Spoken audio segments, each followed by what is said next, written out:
Hi everybody, Joe Fall here again to provide you with instructions to your second Practice Your Skills writing assignment, which can be found in Chapter 5 on pages 149 and 150. And as always, if you found this video, you probably found the written instructions, which are under the course content and under the Practice Your Skills assignment instructions. So this is Practice Your Skills assignment number 2 to be found on chapter 5, pages 149 through 150, 2 parts. First part is on page 149, communicating with sensitivity and tact from learning outcome number 1. The second part is 549 through 559, using powerful words, choosing powerful words and writing with powerful words, learning outcome number 4.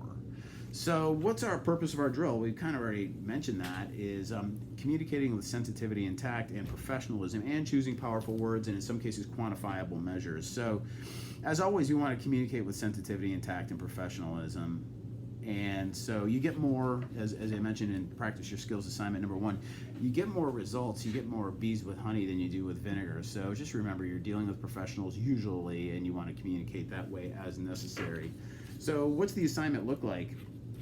So if you go to the textbook and you go to page 149, you see that the first half of this assignment with 10 responses is numbered through 5-16 through 5-25. Your goal for this assignment is to rewrite each one of these statements using sensitivity and tact. And we'll go over format in just a second. The second half of your assignment is located on page 150.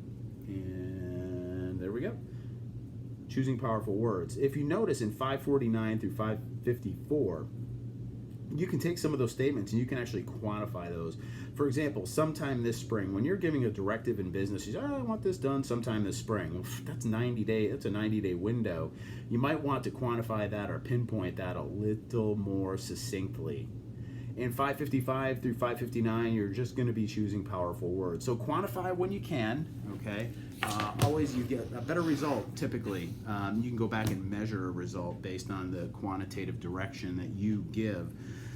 So how do you do this? On page 128 of the text, which will help you in the first half of the assignment, on page 149, I've highlighted and put dots by some examples of instead of this, write this. And again, that's on page 128. One of the examples says, instead of saying this, we wasted $300,000 advertising in that magazine, which sounds pretty negative. You could write, our $300,000 advertising investment did not pay off. Let's analyze the experience and apply these insights to future campaigns. It sounds much more positive. So good examples there. Now, as far as quantifying some of your verbiage, on page 138, there's a table on some examples. Instead of this, say this. And then on 139, some other language to help you quantify. So instead of saying like large or small, you could say, use a specific number such as sales increased by $25,000, or we realized a deficit of $10,000. And there's some examples of that on 139 as well. So again, remember, we're using sensitivity and tact, we're using powerful words, we're being direct and to the point and quantifiable when we can. So what's your assignment going to look like when you submit it? Hopefully, for maximum point value, you're going to format it like this. Communicating with sensitivity and tact, 5-16 through 524. And then the 2 segments on page 150, choosing powerful words, 549 through 54. And again, you're going to quantify there where you can. And choosing powerful words, 555 through 559. So this isn't a memo and this isn't a letter, but I'm asking you, as part of this, the format is important, okay?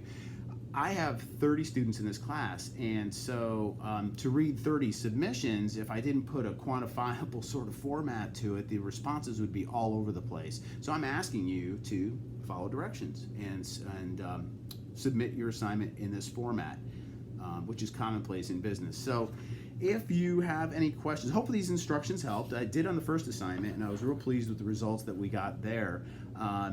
if you have any questions, shoot me an email. Be happy to help you. Check your course calendar for due dates. And if you get real bored, pick up the phone and give me a call if you have any questions. 865-774-5814. Thank you, and I hope you have a good day.